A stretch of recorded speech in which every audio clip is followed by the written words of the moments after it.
gagawing tula. Maraming salamat po. Di kami isinilang upang maging piping alipin. Isinilang kami upang mangarap, manindigan at maglingkod. Bawat sulok ng nagising nating daigdig, may mga kwentong dugong bayani na patuloy ng humihinga.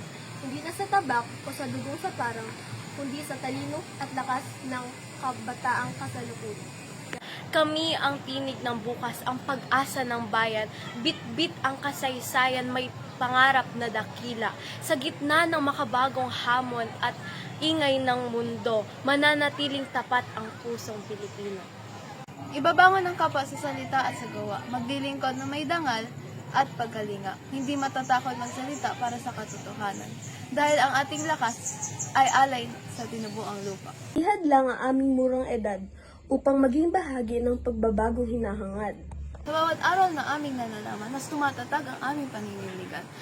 Itataas ang bandila na may dangal at proprotektahan ang pangalang Pilipino kung saan man mapadpad.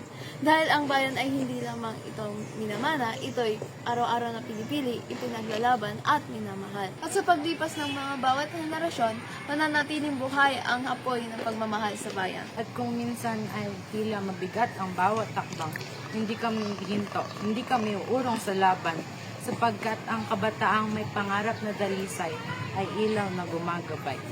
Sapagkat ang kabataan ay hindi lamang pag-asa ng bayan. Kami ang pag-asa na lalaban, nakikilos at hindi magpapatinag sa kahit kanino man.